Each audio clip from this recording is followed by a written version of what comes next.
Listen, do you want to get jacked? Do you want to get bigger, faster, stronger? Are you putting everything you got into your workouts? Well, that's great. That's great. But are you backing it up when you get home? You know what I mean. Are you eating right? Are you drinking right? Are you taking the correct supplements? Well, if you're in need of some fantastic supplements, go over and check out getmountainops.com. Some of the best supplements out there geared towards the specific needs of the hunter. They got multi-blended proteins, pre-workouts, post-workouts, multivitamins, which I myself take and thoroughly enjoy.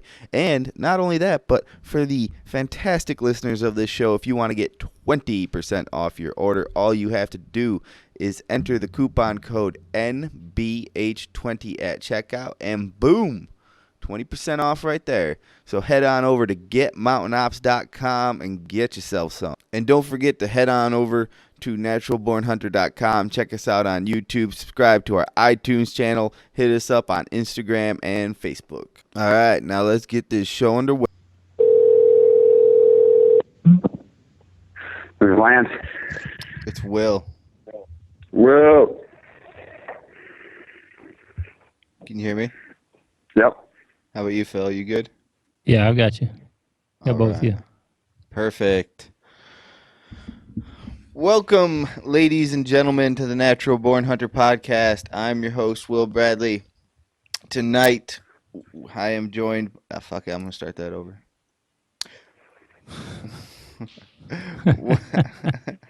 One take Ilias, no more. I'm not gonna edit shit, but I'd at least like to start it off right. Welcome, ladies and gentlemen, to the Natural Born Hunter podcast. I'm your host, Will Bradley, and tonight we have a very special guest, Tawney from the Backcountry Hunters and Anglers Association. And of course, as always, rocking the ones and twos on the second mic, your boy, big sexy Phil Mendoza. How you do tonight, Phil? Good, man. Land, welcome. Hey, thanks for having me, you guys. So, Land, now, in my opinion, I see you as a patriot fighting to keep free land free for people to use and access for hunting, fishing, outdoor enjoyment. But some people have cast somewhat of a negative light on what you're doing, calling you the green decoy. What do you have to say about that? The first thing I would say is that you know, when you're in the arena, I think Roosevelt had a quote, like when you're in the arena and you got dust on your shoulders and sweat on your brow, maybe a little bit of blood, like people are taking shots at you because you're doing something. And so first thing I would say is that the only reason that we're drawing attention to BHA, and I guess me in particular, is because we're getting stuff done. And, you know, sometimes people don't like that. And on the green decoy side, you know, when I first heard about it, I thought it was a new type of decoys that was coming out, and I was all excited about it until I heard that it was kind of like this fake kind of DC lobbyist kind of PR firm hit job that we don't know where necessarily the money's coming from, but it's being driven by a guy named he's been named like Dr. Evil by 60 Minutes. New York Times did a big expose on him. His name's Richard Berman. And so, you know, his tactics are very dirty and very kind of political campaign driven. And so, you know, they're calling us, you know, like saying that that we're not real hunters and anglers. And, you know, I look at these pasty white kind of cat-loving lobbyists, and, you know, they're on K Street in D.C., and they're saying that to me. And my daughter's got more blood on her hands from last night's fishing episode where we killed 3 brown trout and whacked them and ate them for dinner than those guys ever have in their whole lives. And so, to me, it's kind of laughable a little bit. It gives us maybe a little bit more attention. No press, or any press, I guess, is good press. And so, you know what? That kind of, when people talk about us not, you know, being real hunters or not having the best foot forward for hunters, and that just gives me more resolve to keep doing what we're doing. And what we're doing is is really, like you said, I mean, we're making sure that public lands are there so that we have places to hunt and fish, making sure the fish and wildlife habitat is there so that there's actually animals that we can chase around, and making sure that's there for future generations. So if anybody has a problem with anything that we do and says that it's anti-hunting, I say point it out to me, and then we'll have a conversation. And that usually stops that conversation because I can't find anything that does that. Now, who has an interest in not keeping public lands public? Good question. So, I think since Roosevelt, helped set aside this great federal kind of estate that we all have today, where you and I and Phil and anybody listening to this podcast is all, we're all public landowners. We all, can live like kings.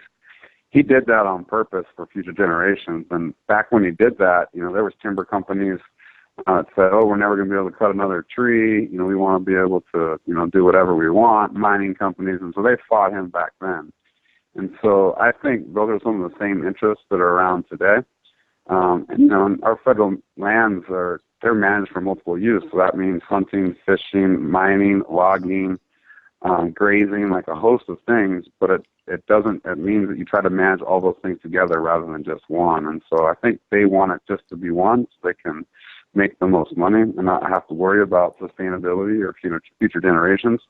So I'd say it's the extractive industry on one side. And on the other side, I think it's just people, billionaires, Here in Montana, we've had a pair of brothers, the Wilkes brothers, who have bought up, a ton of Montana in the last 10 years. They're the largest landowner in Montana, and that's saying something now. And they're licking their chops, thinking about the sale of public lands and, how they could buy even more land and then make it their exclusive kind of piece. And when it goes that way, where the kind of noble or the elite, the people with money have the access, us three don't get to hunt anymore. We when we had Jeff Rowley on, he talked about how in England there's very little, if no, public access for hunting. Yep. So what do these billionaires brothers do with this land? I mean, these guys are, they're from Texas. They're bringing like a Texas idea model up to Montana. So if you think about Texas, I think they have, 1 or 2% public land. The majority of that is private, and so they keep it for themselves is what they do. And so, they're putting up fences, restricting, wildlife movement. They're trying to, keep people out of, accessible public land from their private place. And, they're trying to make it their own little private hunting ground, really. And that's fine, on private ground. That's their prerogative. And while I wish, they opened up their land, is the Montana tradition that's been happening for generations, where it's kind of a knock on the door or help build fence or whatever, and you get on a place. They're turning into their own kind of private hunting hole, and that's their prerogative. But when they start talking about trying to, buy public land here in Montana or transfer, that's just, that's something that we don't want on the table.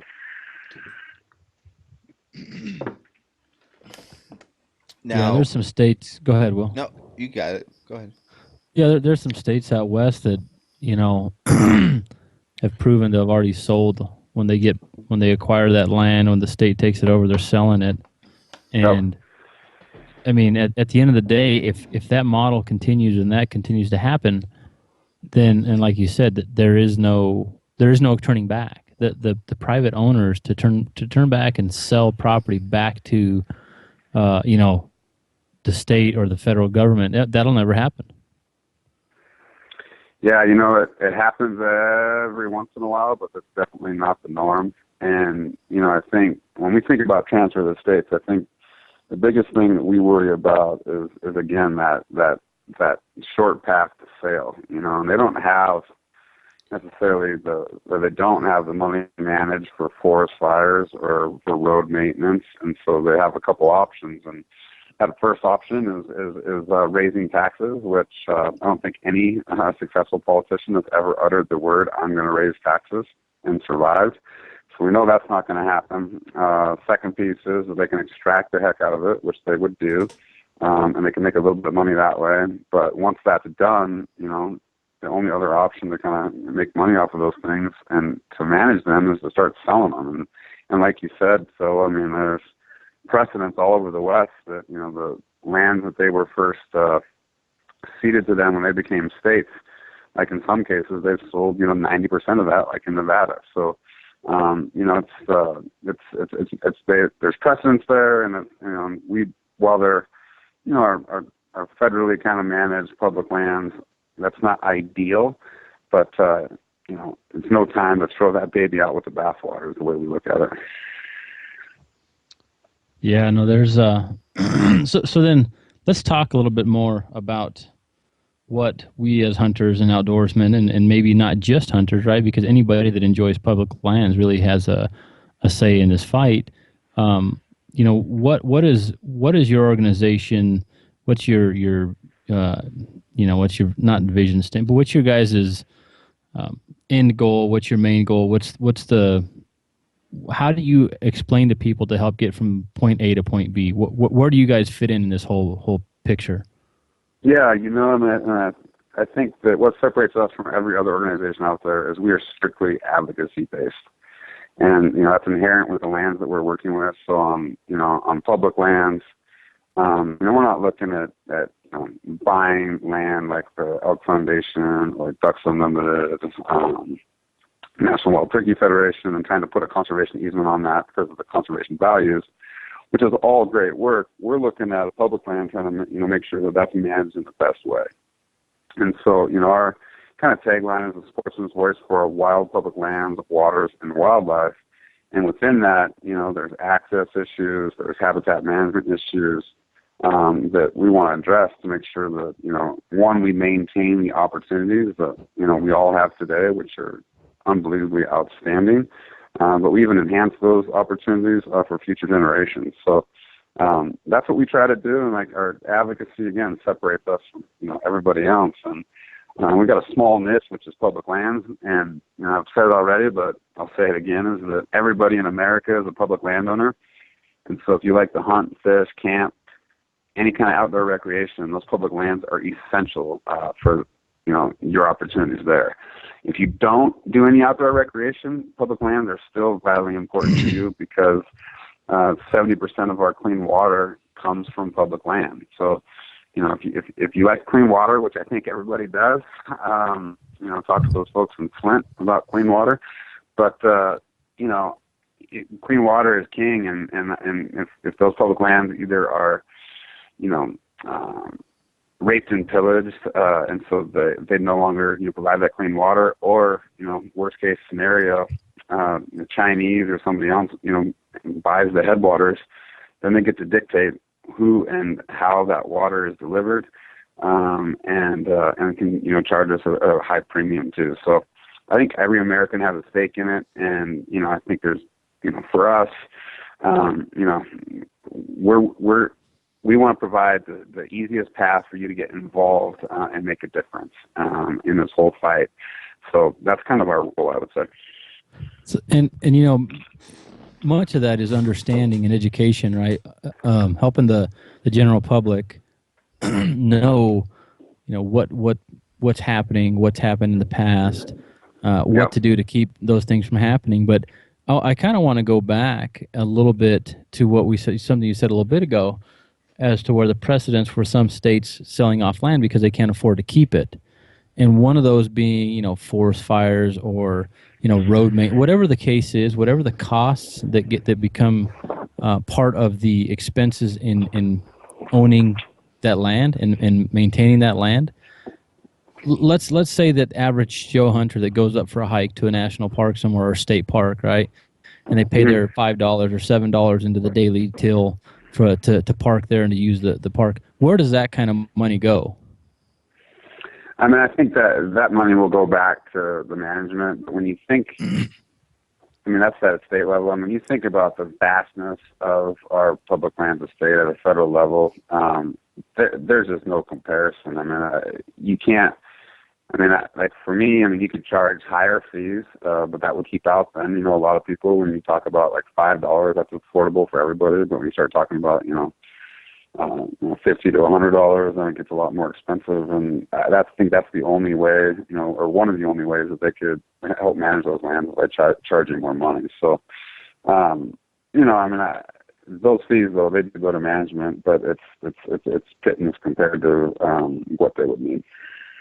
And that's exactly what I was wanting, to get to. Was it's just that it's a drop in the bucket, right? It's Yep. enough to maybe pay some salaries and a few odds and ends office administrative expenses, but that does not go towards it. It's never going to cover all the extras that need to get taken care of. In addition to that, you look at us hunters and we apply for a license, right? And I know there's different departments, different agencies governing all this, but people may think, oh, I pay my habitat stamp or I pay my park pass.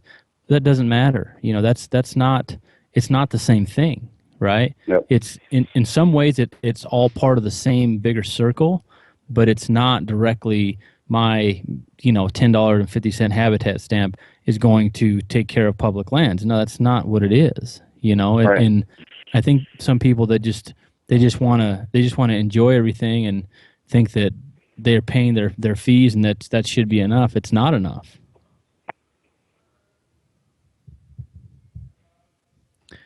You with us still, Lan?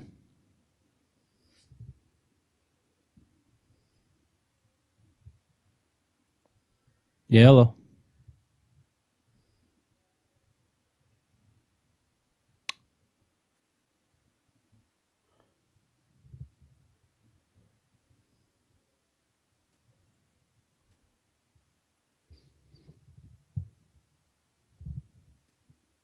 You got me, Will? Yeah, I'll have to call him back. I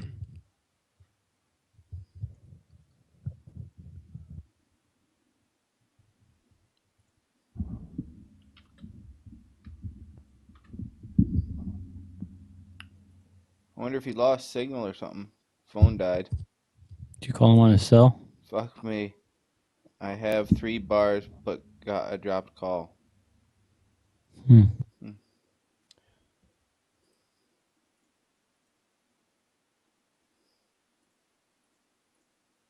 How you doing today, man? Good, hang tight one second.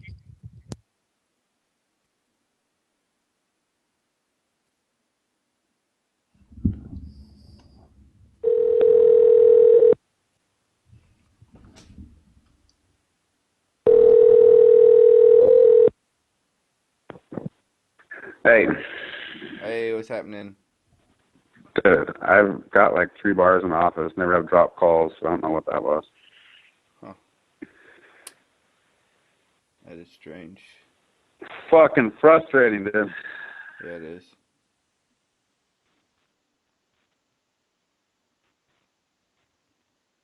I think. Phil, you still there?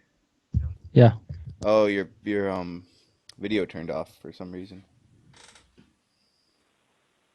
So you think that was Skype or was that me? I don't know. For some reason, my Skype little box is super dark right now. I don't know why. It's trying to do good things, and the world's not letting us.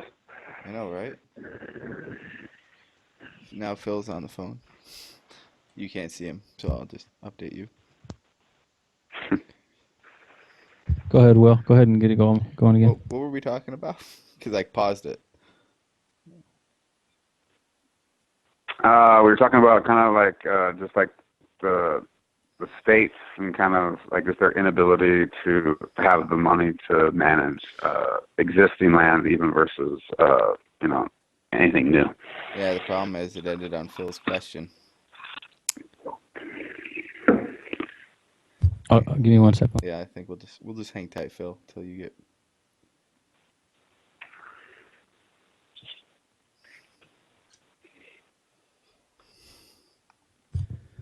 Okay. Ready? So I'll hit record. yeah, go ahead. All right, here we go. Yeah, so I was saying, many hunters, many outdoorsmen, many people that just want to go through the motions and don't want to get involved because they just, they think that they've paid their fees, their licenses, their habitat stamp, they pay their access fee for a state park or whatever whatever the case is, but all those fees don't even come close to being enough to what it's gonna take to maintain and manage those lands on a state level, and that's what a lot of people don't understand. They don't see the disconnect there. Yeah, I think it's state lands. I think it's really funny when people ask for management by states, because that's not it's not necessarily a rosy picture there either. They have their own financial problems right now. They're having a problem figuring out their own funding mechanisms, and then you think about adding in fire, road maintenance, law enforcement. The states just don't have the capacity to be able to do that. So I think again, federal management is a perfect no, but it's a lot better than anybody else in the world. Us in Canada are really the guinea pigs here, and we haven't been operating with these public lands for about a couple hundred years, and it's an experiment, and we're the envy of the world, and so let's not change that. Let's try to make it better. Yeah, absolutely. It's I don't know. In some people's misconception, again, Colorado is one of those states that if the property is state land, if the state has like a grazing lease, for example, you can't access that property to hunt it. Right. So that's there again. People might think, oh, it's state land. I can still use it, and that's not how it is at all. Yeah, I think you guys in Colorado even have to. I think if it's open to hunters, it has to be leased back to even open it up for hunting. And so, while it's state land, that doesn't necessarily, like you say, it's not open to the public. Like the hunters, as in the general hunting public in Colorado, have to get money just to have a little piece of that pie. Yeah, there's the signs point like it could turn into a big mess if that's the direction it goes. But again, getting back into what you do and putting your regional people out there and your groups together, and events like the rendezvous you guys had a few months back. Tell us about like the rough outline of the yearly structure of what BHA does at the different times of year, and kind of how they round people up and how they notify people as far as what's going on. Yeah, that's a good question. So we'll go calendar year, I think is probably maybe the best way to talk about it. But after the first of the year is a big time for us. There's the ATA show, Archery Trade Association show, that is real important for us. Then there's the SHOT show down in Las Vegas, so the largest hunting/gun show in the world. And so that's our January, kind of starts us off there, and then we get into kind of our February, March, I would say, is some more of those kind of conferences and meetings, and then us really getting out and talking to our chapter leaders. We've got a new chapter coordinator. He's not so new now. I guess he's been here for a year, but Ty Stubblefield, who really works with our chapters year round to help them build capacity, so membership and leadership, and then help them engage at the kind of local issues all the way out to DC issues. So he's working all the time. But last year and then this next year, we have our rendezvous in April. So this is our big party where we bring in volunteers and members from all across the country. This last year we had it in Missoula, Montana, where our headquarters are, and it was our biggest one yet. And so, it's not just a party, but, folks, our chapter leaders learn some kind of grassroots best practices. Then we have some kind of seminars, about, I think Randy Newberg did one on hunting elk on public land. Ty did some stuff on bugling for elk, all sorts of things. And so, for me, then we have like a big brew fest, and we had Stephen Murnella speak this year as our keynote. So that's our big part of the year, and what that does, it then sets us up for the rest of the year. So you have all that energy that comes from there, and then people go back home, and they spread that energy out. And so that leads us in kind of where we are now, the start of the summer. And this year we've got a new partnership with Train to Hunt, which we're really excited about. This weekend we've got actually an event here in Missoula, and then we have one later in the year in Minneapolis. but we'll be at each one of those events, because those folks that are doing a kind of a fitness / archery challenge, they're our people, and so we want to. That's a good place for us to kind of prospect for members. And then our summer is really caught up in also kind of summer campouts that our chapters do. So they do once something in the summer where they bring everybody together and kind of a camp out and then talk about stuff around a campfire. And as you both know, that some of the best problems are always solved around the campfire. But then in the morning, you got to solve them again. So great place for discussion. And then, I think we roll into the fall, and, that gets kind of funny for us, because everybody's either out of the office here, or our volunteers are in the woods too. So a little hit and miss. But I think that one thing I haven't talked about is that throughout the year, really, is that there's constantly, conservation kind of policies that are taking place. And whether that's trying to make sure that we keep public lands in public hands, or if we go, or if there's, stuff happening in D.C. that has to do with budgets, or a great thing called the Land and Water Conservation Fund, which is the number one kind of access tool in the country. We have a great email system where we can let people know that this is going on, make it easy for them to take action with whatever kind of either administrative or elected official they need to. And so we're trying to facilitate that way, and keep people informed, and then make it easy for them to engage. Now, that's pretty busy, and I guess one of the most important things is for you to be heard by politicians, right? The people you're representing, for them to be heard. And what is the best way for people to get involved with your group and try to make a difference? That's good. So, I think first thing is become a member. As we grow, more members we have, the more clout that we have. And so my job and my staff's job is to amplify our membership's voice. And so when we go out to Washington, D.C., or even, at a local meeting at a state level, being able to carry that message from, more people gives us, a larger seat at the table. So become a member today. Next thing, I guess there'd be kind of two levels. It'd be, the take action piece that I just described. That's very easy to do. It's a push of the button a lot of times. And so when that stuff comes up after you become a member, please take that extra step to take action.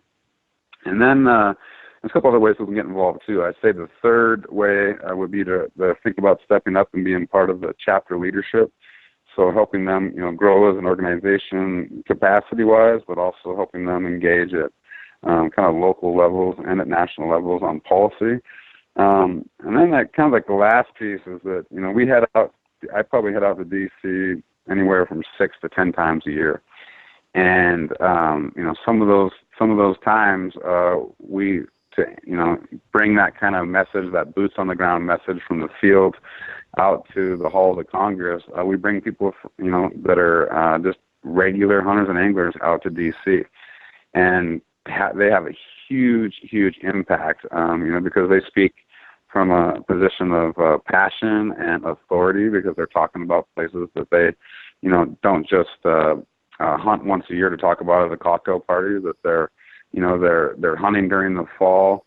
They're picking morel mushrooms right now in the spring. They're scouting during the summer, and then they're hitting it hard starting in September. So they know their place really well, and they can speak very authentically to that. And I think that message, definitely resonates with their elected officials. So, there's ways to get involved. If it's, just the $25, which is we totally appreciate and understand if that's all you can do. But if you want to get more involved, we can kind of move you into whatever you want to get engaged in. That's awesome. And this is going to be a pretty heated presidential race, I think. It's going to be. It's already been one. Yeah. Well, now that it's looking like it's going to be narrowed down to two, what's your views on Donald Trump? Because I know he's actually come out with a stance on public lands. So first thing I would say is the 501c3 Backcountry Hunters and Anglers, we are not allowed to, make any kind of political endorsements any of the work that we do. So that's a no for us. Gotcha. My personal opinion, kind of like on Trump and his views on public lands is that I think he came out and talked about really separated himself from the rest of the kind of Republican candidates by saying that he thinks that public lands should stay in public hands.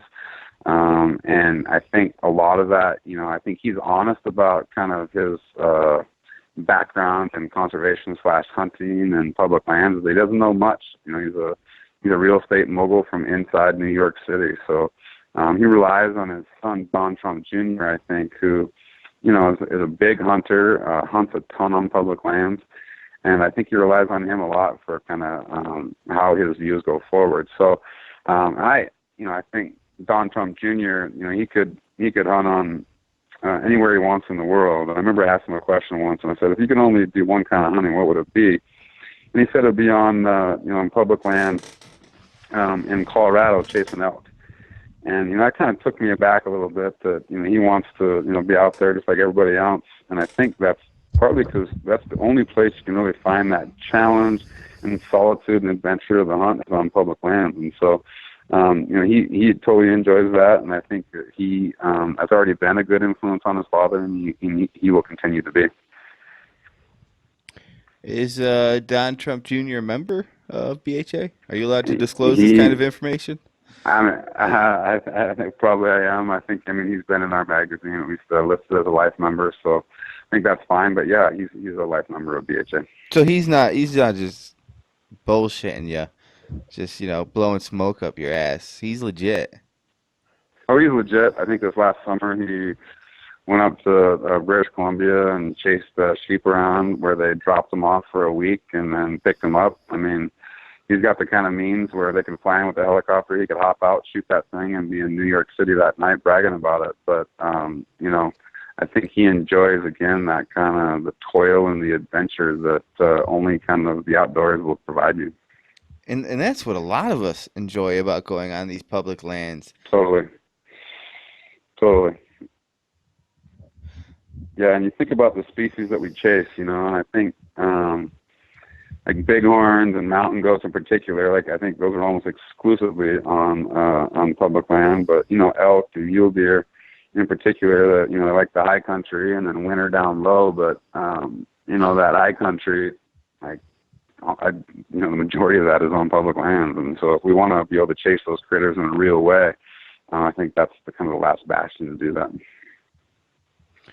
Yeah, that's something people I don't think about is what, I could lose this. It's been here forever, but I could lose it. They don't necessarily, that doesn't get triggered in their heads.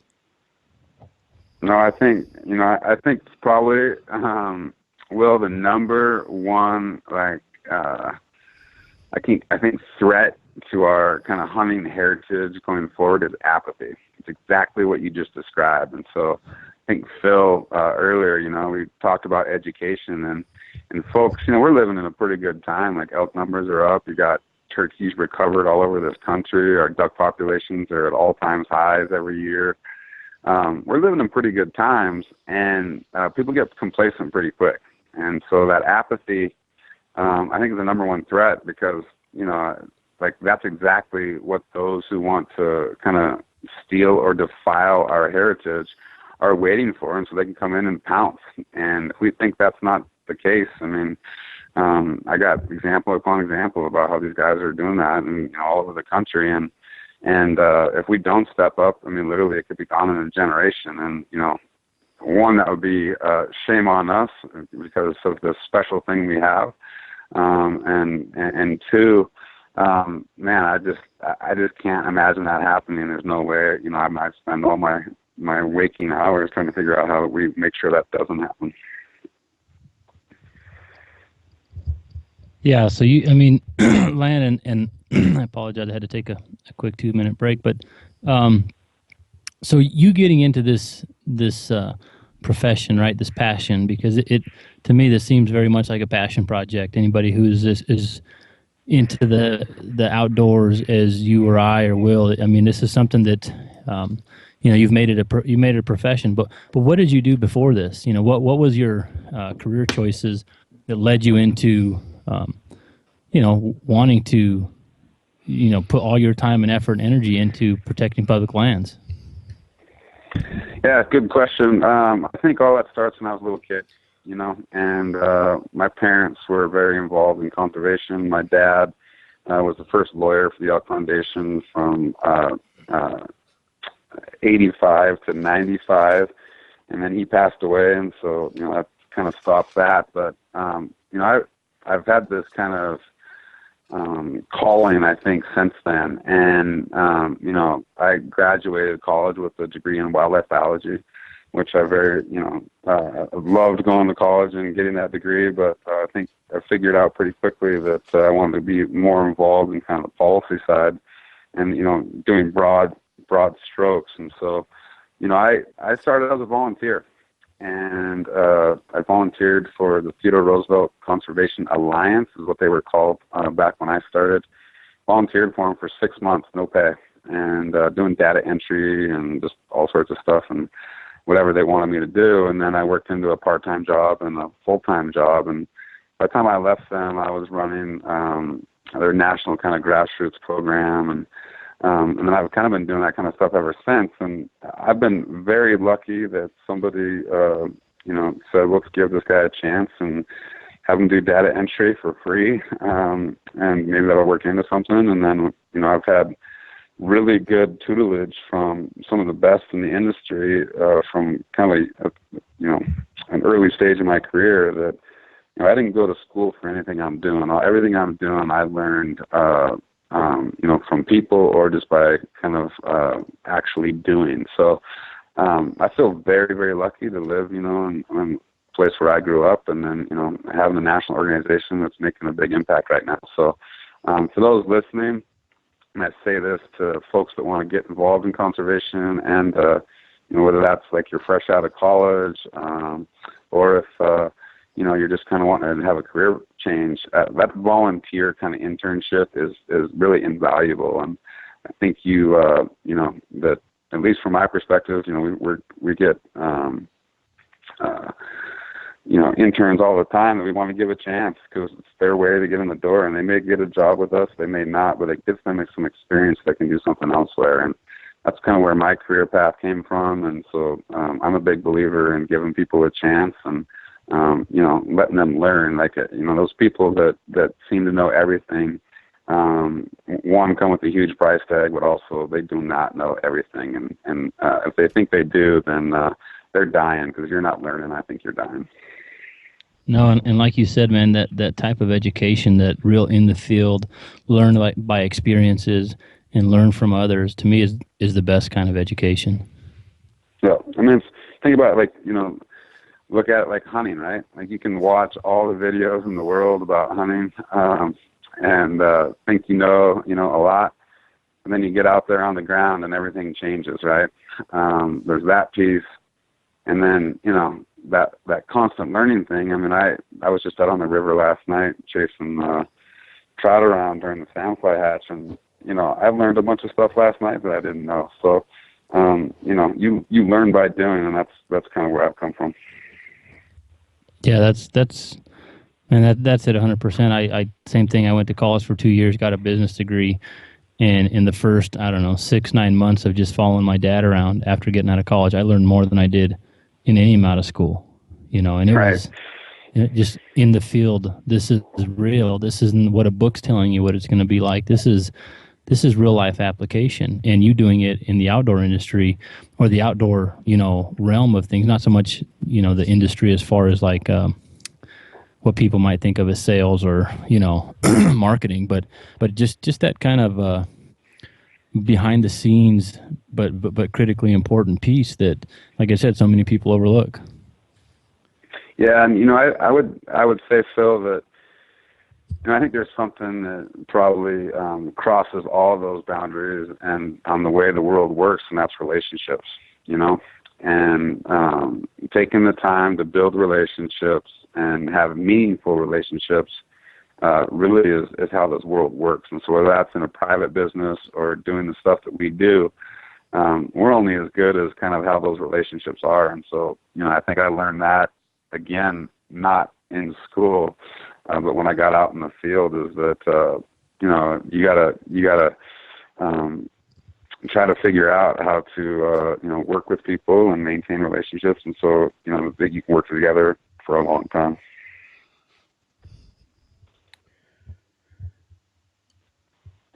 There's no blueprint for something that hasn't been done before. Like you said, these public lands, these national parks, they haven't been around for that long. Yep. So the fight really is only going to intensify to keep them public. Oh, I mean, I think you're right, right? I mean, we talked a little bit about water, in this conversation, but, water is becoming more and more of a scarce resource, and which means that there's going to be larger and larger fights around it. I think there's a quote that whiskey's for drinking, water's for fighting. And so, I think that, yeah, I mean, the fight's going to intensify, and, as the haves want to take more for themselves, us as the have-nots, we have a lot more to lose. Yeah, think about this. The guy who was the first dude to predict the Wall Street housing crisis. Have you guys seen what's the name of the movie? Shoot. Oh man, they just did a movie on it too, and it's just, yeah, I'm having a brain fart right now. But when I think of it, I'll tell you the name of the movie. But it's about guys who pretty much predicted and discovered the Wall Street housing collapse and everything before it happened, right? And that dude who discovered it like 7 years before it happened and made a ton of money on it, he only invests in water now. It tells you something right there. Yeah, he's putting his money, it's a sure thing. What do we all need? Yeah, it's a finite resource. The Big Short. The name of the movie is The Big Short. The more that we populate and the more that we have to use water. I mean, perfect example, right? I think last year here in Denver, in Colorado anyway, in the Denver area, we got rain in May into June. Like, it was something crazy, like 40 out of 45 days we got rain, right? It was just insane. And then I'm still getting notices from my local water department telling me that I can only do watering my grass certain times, And you think about it, it's like, okay, how much water did we just get? Did it just fall over the last 40-some days? Just those 40-some days, not to mention all the snow and everything, snowpack and all that levels. But if they're nervous of overconsumption, whether it's by means of drinking or using for whatever in your household or watering your grass, and we've gotten a wet year, man, what's going to happen when we have a dry year? You know? I don't know. There's just so many. There's so many little things that you can sit and think about, and you really bang your head against a wall because some things just don't make sense. But like you said, it's a valuable resource. It comes from, it gets captured in these public lands, right? Yep. And think about this: how many people are moving out to Denver? How many people have moved to Denver in the last year? A whole lot of pot smokers. And what do you need to grow pot, Phil? I don't know. I don't grow pot, Will. Well, I don't either, but I'm assuming, much like everything else in life, you need water to grow it. Water. And some other stuff, I'm Water. sure. Also, we're building cities in deserts. Yeah. I went out to Phoenix. It's in the middle of a desert. And that city is huge, man. Yes, it is getting bigger too. Concrete Yeah, jungle. let's not get started in Las Vegas, right? Yeah, exactly. We're building city after, isn't Los Angeles, but that was a desert too, correct? I don't know LA as much, but yeah, it's, and they're not getting water from where they're at; they're pumping it in. Exactly. Yeah. Exactly. So think about all that. I mean, that was a big issue last year, wasn't it? Because they got so little snow in the Sierra Nevadas.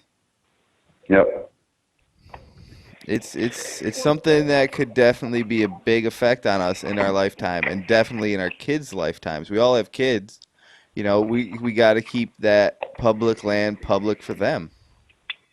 Yeah, you're exactly right. And I think, it's like an ounce of prevention is worth a pound of cure, right? Like, so instead of like, divesting these public lands, let's keep them, and so that we at least have something, that we can rely on, rather than, thinking about like maybe a different situation. I mean, again, it's not perfect, but, boy, if we didn't have it, like these water conversations, these hunting conversations, they change drastically pretty quickly. And if we lose it, we're not getting it back. No, no, no. You know, I don't want to be down the road having my children or my children's children to have to, look for handouts from the government or somebody with water rations and bullshit like that because, we didn't stand up for and protect what we needed to. Sure. That's why people need to engage, and I think, there's, if you don't get engaged, it's hard to be kind of on that side that's bitching too, right? You got to be a part of the process, and so I encourage everybody to step up and be part of the process, and whether that's just becoming a member or getting more engaged with BHA. I think it's important that, and it doesn't have to be BHA. I mean, that may sound weird coming from me as president and CEO, but get engaged in something so you have some opportunity to try to influence policy. And I think we're one of the better places to do that, but there's other options out there for you too. Now, where do people go to sign up for, become a member, and check out everything you're working on in BHA? Yeah, so we just got a brand new website. It's just backcountryhunters.org. So go check that out.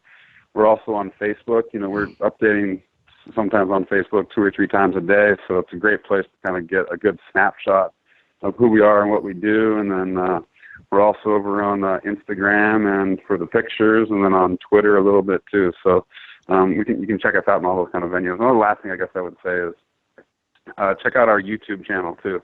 YouTube channel has some definitely conservation kind of messages stuff in there, but another thing we do is we're trying to teach some backcountry skills a little bit. So we got a series there called Backcountry College, which is pretty awesome. And this guy by the name of Clay Hayes, who is just an outstanding outdoorsman based out of Idaho. He runs that for us. We call him the professor. And so it's a great place to learn some skills too. He sounds like a good guy to have on a podcast as well. Sounds interesting. Yeah, he is interesting. He works for the Idaho Fish and Game, and grew up in Florida, and then moved to Idaho and hasn't looked back. Didn't care to be a flatlander, huh? No, you can have that conversation with him. But I think he enjoys parts of the backcountry of Florida, which there definitely are when you think about the Everglades. But I think he's really enjoying what he's got in Idaho. Yeah, I'm sure. So, I know there's also ways to get involved locally. Should people just contact their local chapters, or is it best to start out, become a member first?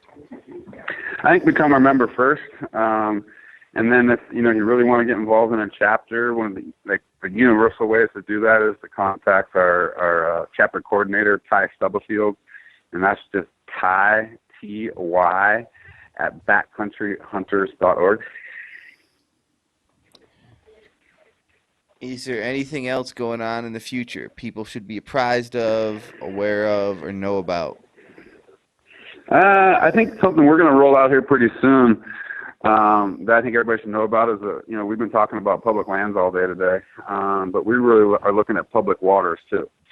And when you think about public waters, you're thinking they go straight to fishing, which, it definitely has that nexus. But it also, there's a lot of, places that you cannot access in this country for hunting without, access to water. And so we're calling it our Stream Access Now campaign. Stream access is different in every single state across the country, but we want to make sure that, again, that we maintain what we have. And then try to, improve access in other places. And so, a stream access campaign is something new that we're going to be rolling out at ICAST, which is a huge, large fishing show down in Orlando in midsummer. So that'll happen in July. So stay tuned for that piece. What are the big fights you face on the fishing front as far as the streams and all that? Because I know we talked a lot about hunting, but what are the Yeah. water fights? Well, yeah, let me tell you about stream access since you asked. So here in Montana, we have probably one of the gold standards of stream access where you can access up to the high water mark, which means basically right now, or even a couple weeks ago when rivers were running really high,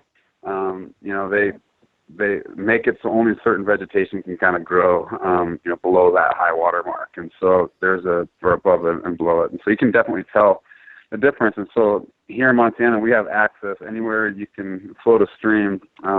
We have access up to the high water mark to walk.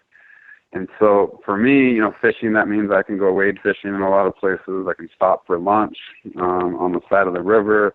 You can pull over if you're fighting a big fish. That's important.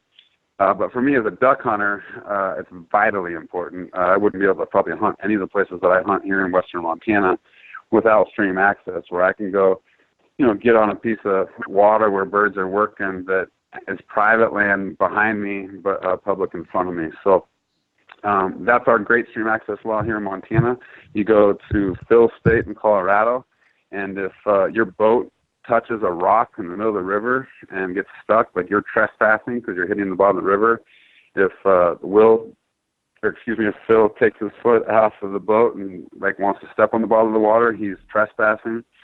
And so that's a place where we'd like to try to increase stream access and really kind of make that more accessible to the public, and not just for hunters and anglers, but also for kayakers and other folks that want to enjoy that water. So that's probably the main issue. I mean, we've talked a little bit about clean water today. I think clean water is another issue surrounding kind of just our streams and rivers and lakes that we're engaged in. There's a place called the Boundary Waters Canoe Area Wilderness in northern Minnesota, established back in 1964. Since it's been established, it's been the number one visited wilderness in the country, and that's because it's accessible. It's a bunch of lakes that are all kind of chained together, and you can go up there and just get lost forever. And little kids can do it all the way to folks in their 90s because it is so easy to get around. And right now there's a mine that's proposed on the very southern edge. I think it's like a quarter mile from the wilderness boundary, and all that water flows north. And so if any kind of spill happens, which mining, there hasn't ever been a mine that hasn't leaked. So that stuff goes straight north, and it, really ruins that resource pretty quickly. So that's something we're fighting on that end that definitely has stuff to do with water and stuff to do with fishing. Yeah, that sounds like a bad idea to have. It is, and I don't want this conversation to come across, like, hey, we're against all mines, because we aren't. I use all sorts of metals, and we understand, but this is one of those, it's one of those places where you shouldn't have it happen. So it's like these special places. So I think the Boundary Waters definitely qualifies as that, and it generates tons of money for the economy up there, and you lose that resource and you kind of lose all of that as well. Right. Is there any other places maybe people might live, if someone say is listening to the show and they live near the Boundary Waters and they didn't know about this before, they might care a little bit more. Is there any other kind of in danger places like this you'd just like to maybe update or educate some people on? Yeah, I mean, I'd talk about one in particular here in Montana. It's the Smith River, since we're talking about water. So it's the only permitted river in Montana. It's a 60-mile float. I just did it with my family, so 2 young kids, a 5-year-old and an 8-year-old. Just gorgeous, and you go through this canyon that's carved out by, limestone canyons carved out over eons. Just gorgeous, and there's a mine that's been that's proposed at the headwaters of that stream, and so again, you run the risk of ruining the resource, but then also all the industry that kind of comes around that. So I think that's a big one. We've got a thing in Oregon that we're working on called the Frank Moore Steelhead Sanctuary, trying to protect an area for steelhead. So that's one. Trying to think of more. I mean, we've got stuff going on all over the country, Will. And so it's almost like, that you pick an area and I can almost tell you something. And so I think if people, those are the ones I would highlight right now, but we've definitely got more stuff we're working on. So people, if you want to be involved, you want to protect these lands, these waterways, your access for enjoyment, become a member. Don't be apathetic about it. Help fight the fight, because even joining helps. Anything you can do, will be, I'm sure, appreciated by land and the BHA. And land, what are the levels of membership, and what can people look forward to when they join? Good question. So we got regular membership at $25. So think about $25. You can't go out to eat with your family for $25 anywhere right now, I would say. Even like Taco Bell, if you got a family of 4, that's tough to do. So $25, you get our magazine, which is kind of it's getting better and better. But the 52-page magazine comes out 4 times a year. So you learn some skills in there, learn more about kind of conservation stuff you can get involved. So you get the magazine, and then you get to like a family membership of $35, and that's just one household kind of thing, same benefits. Then you get into like a supporting membership, which is $100, and for a supporting membership, you get one of our sick lids, so a sweet hat that has a BHA logo on it that you get to kind of proudly wear, and so that's the extra premium there. You might get to sit at the cool kids table at lunch. Totally. But you're already at that table, so you don't have to worry about that. Thanks. I guess I'll just stick with the $25 membership then. Or now I want you to hear about the next ones, though. So then we have life membership premiums, and so those are from $1,000 to $1,500 to $2,500. And we've been very fortunate to work with a couple of our corporate partners, one being Kimber Firearms, and then the other Seek Outside Tents. I'm not sure if you know those guys. I do. Phil, yeah, they're based in Colorado, and they're great tents. So at each one of those levels, you get something different too. So for the gun side, at $1,000 level, you get a micro carry, which is like a little 380, real small little pistol, $1,000. And then if you go to 1,500, you get their 1911 .45 Custom 2 from Kimber, which is probably one of it's one of the most reliable, I guess, pistols around. Oh, you gotta love the 1911s. What does that even sell for? Because that's got to be close to the price. It is. I think that retails for like around 12. So man, that's a pretty good deal.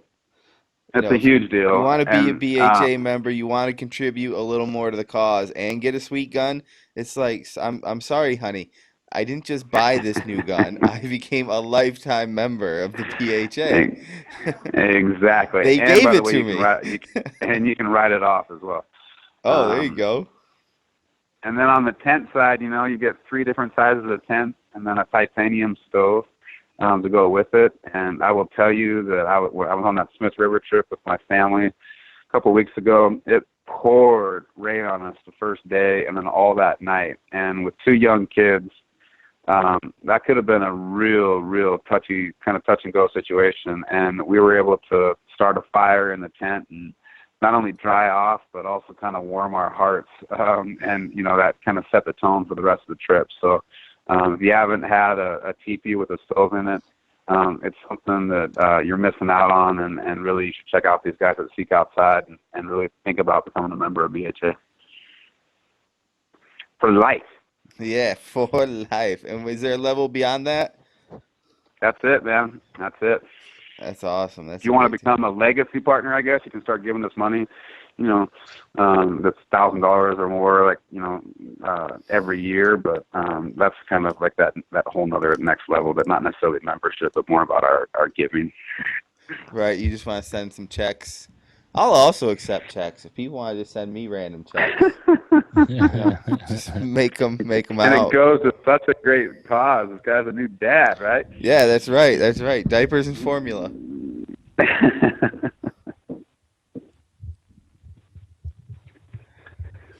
Yeah, just wait till they start getting old enough to eat real food. That's where I'll just need cash to go hunting and buy arrows and such.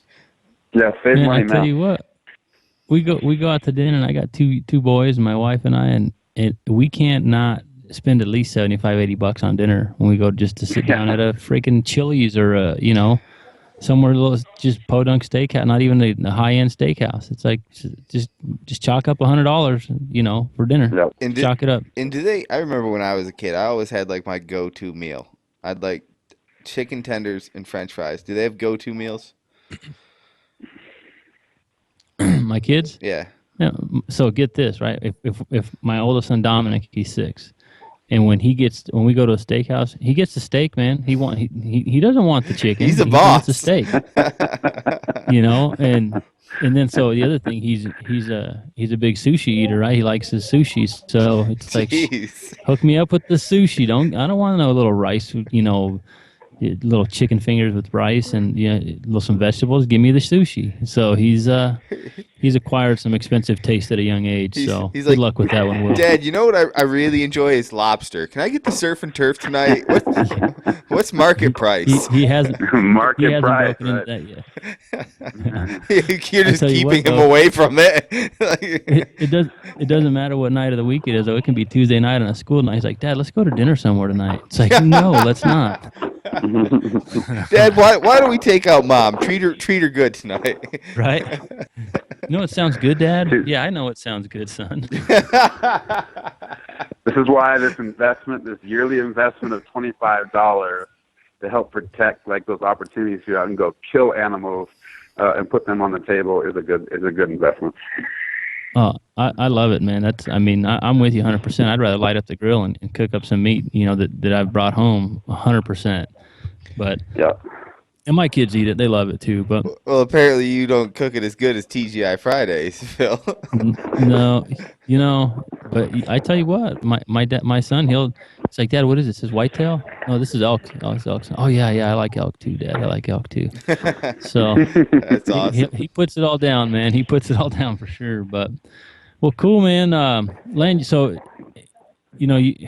what you you gotten your tags or anything yet? What do you have coming up here in the upcoming months for your hunting season? Montana's a great place, and so we've got a lot of over-the-counter opportunities. I did not draw any special elk or deer tags this year, but that does not mean, my opportunities are diminished. I'm going to be hunting. We do a hunt every year in the Bob Marshall for a week, and so going with my cousins on horses, and so we'll do that again this year. I do have goat, moose, when I say goat, mountain goat, moose, antelope, bison, bighorn sheep. Trying to think if there's any more that I apply for, but like all special tags that we'll find out about here in a couple of weeks. So that could change some things pretty drastically, pretty quickly. Oh yeah. Which would be awesome. And then I'm going to go do a sick deer hunt up in Alaska in late October. So Nice. I'm stoked about what I got coming. Now it's just trying to manage family relations and work at the same time that all of us do, right? I think we all try to manage that, and so that's my stuff. How about you guys? Well, you call it manage it. I call it try. Just try not to F it up, man. That's just what it comes down to. It's totally Because true. It's totally true. It's tough, man. That's something that I struggle with daily. But I drew my high country mule deer tag for archery and my limited Nice. entry elk tag. It's not a high demand elk unit I drew, but still requires an application and a drawing. So I drew those 2 tags. I'm still trying to poke around and try to work a deal on getting back into New Mexico, at least on a landowner voucher. I didn't draw New Mexico this year, but I love hunting elk in 2 states, and being that that's the closest one to me, I may fork out a little bit of dollars there to try to still get in and hunt another state for elk. So trying to work that out, but private land, public land. I like to hunt animals, and I like to maximize my opportunities. So Totally. I don't discriminate. I prefer the backcountry style stuff, but I just love getting after elk specifically. So as long as the situation is not not a canned hunt type deal, I'll look into it. Yeah, totally. And and I think I'm glad you brought that up, because this conversation has been driven around public lands, but we have the largest public access to private land program in the country here in Montana. It's called block management, and I think there's 8 million acres that are enrolled in that. And I hunt a lot on block management lands, and and private lands provide a lot of opportunity, like you just described, and especially later in the year. But I think that those opportunities that we have on private land are kind of coveted, and we should try to do everything that we can as sportsmen to maintain those relationships, and so those opportunities go into the future. Oh yeah, I mean, in like for the case for New Mexico, for example, the couple units that I'm looking to try to buy a tag, there's some properties that basically just gets you access to national forest, and you Right. buying the voucher doesn't necessarily mean you have to hunt the private land. It just gives you an opportunity. It just depends if you want to pay for it, so. Totally. But like you said, there's some great programs. Colorado's got some programs too that they do with the Ranching for Wildlife, and there's if you just get out there and look, that's anybody who hasn't, that uses the excuse that, oh, I don't have anywhere to go. It's just because they haven't put the time into trying to find somewhere to go, because there's really in many states, like you said, with the over-the-counter tags and there's just so many opportunities. Yep. Yeah, and it's partly us trying to help them figure out what those opportunities are too. Oh, that's it. And it's, like you said, and mentoring people or bringing somebody along, all that goes a long way. But I don't know if we lost Will. I don't see him on the. No, I'm right here. I think for some reason my camera just cut out. Okay. Yeah, but so I've got a few tags. I'm trying to make sure that Will's still committed to coming out to Colorado, so I can take him out and test his lungs up in the high elevation again. That's what I was just going to say. Get yourself in shape, boy.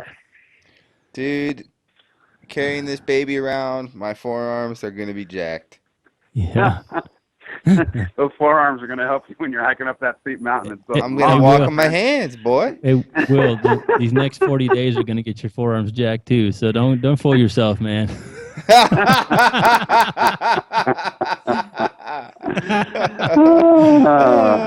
had to throw that in there. Sorry. That was a good one. I didn't see that coming. Family show. But, Yeah, this is a family show. I remember. Yeah. As in, we're all family men, but Yeah, exactly. Keep it real. Yep, exactly. That nailed it. So, well, right on, land, man. I appreciate you coming out, and just one more time, tell the listeners where they can get signed up, where they can find out more information on the Backcountry Hunters and Anglers. Tell everybody where they can find you. Totally. And before I do that, thanks again for the opportunity to be on there with you guys. Very much enjoyed the conversation, and while we're in different parts of the country, I think we definitely are kindred spirits. So appreciate that. 100%. Go find us at Backcountry Hunters, which is plural.org. You'll find our website there, and if you're on Facebook, go check us out over there. Awesome. And just a reminder to everybody out there, you need to get out and do a little bit more. Don't be afraid to, like I said, it's $25 as a starter membership there. Get out and do it. And show an appreciation for the Backcountry Hunters and Anglers and what they're there, what they stand for. Make sure you at least, give it some time, check it out, go online. And in addition to that, we want to also show thanks to our partners who partner with this show. So, Will, what are we supposed to do? What are we supposed to be telling our listeners if they need some supplementation? Well, if you want some supplementation, right, you can go to getmountainops.com. And you can buy some supplements, some really great supplements, whether it's protein, pre-workouts, vitamins, which I've been taking the vitamins there, the multivitamin from Mountain Ops for like 30 days, I think, now in a row or so. And you know what, man? I'm feeling good. I've also been doing a little fish oil, which you can't get from Mountain Ops, but I'd still recommend it. And, they've got a lot of great products at getmountainops.com. But guess what? You don't have to just go there and pay full price for them. You, my friends, can get 20% off Land, do you know how you get 20% off? I'm thinking you got a code for me. I got a code for you. Get your pencil out. Prepare to write this down. Do you have your pencil out? I'm ready, dude. It's open right now. All right.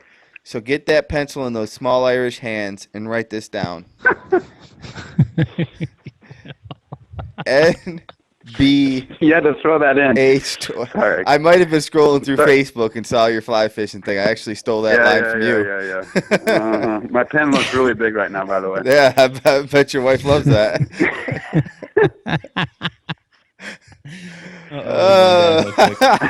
It's a good thing we're winding down. The show's going to go off the rails. All right. NBH 20. What is that code? NBH20. That's NBH 20. NBH20. Any guess why that is? 20. Yes. Natural born hunter, and I don't know where the 20 comes from. Because it's 20% off, brother. Oh, boy. I got it now. Man, good thing you went into not-for-profits because you're not too bright. No comment. I don't see why those guys are so intimidated by you. Just throw some simple questions out there. All right. Pretty easily distracted. Very easily distracted. Just looking at that pen and that big old pen in them small Irish hands. You know what else? You can also buy some really great binoculars, which Phil has become a huge fan of. I've been a fan of them, and I think you guys and gals will be too if you check them out, which you can do at No Limits Archery, Phil's shop in Denver, or there's a few other places you might be able to check the Maven's websites to see where you can get your hands on them. If not, they'll send you a pair to test, which is pretty damn cool. And Maven binoculars, go to mavenoptics.com, and if you decide you want to purchase a pair, all you got to do is enter the coupon code NBHGIFT, and they will send you some free Maven swag with that order. I dig it. Check them out. They're money. They are. And also, check out Phil's Championship Bow Hunting podcast. If you want to actually meet Phil in person, you can go to you can go to Chuck E. Cheese and you can go to Chuck E. Cheese. Or I guess there's a restroom off I-90 that he's been known to visit. There's a little hole. Oh my! No. What I mean to say is he has one of the nicest bow shops I've ever actually been into in my entire life, and it is in the Denver metro area. No Limits Archery. Go there and check it out. Also, just to kind of even it out here, my buddy Jimmy, I actually have received nothing for this, but he has a cool little shop in his garage. It's pretty cool. He's working on getting a bigger place, but he's selling some Obsession bows, which are really great bows. So if you ever want to check those out and you're in upstate New York, head on over to Pass Through Pro Tune or hit him up on Facebook. Also, don't be afraid to subscribe to this podcast. Give us a like, leave some comments. Check us out on YouTube. We have some cool videos there. Instagram, hit it up. That's it. Right on, man. Will, pleasure. Land, thank you very much, man. We'll catch up soon and definitely keep supporting you in your movement. All right. Thanks, you guys, and keep up the fight, man. We will. Awesome. All right, ladies and gentlemen, this has been the Natural Born Hunter Podcast. Wake up, chase your dreams, repeat.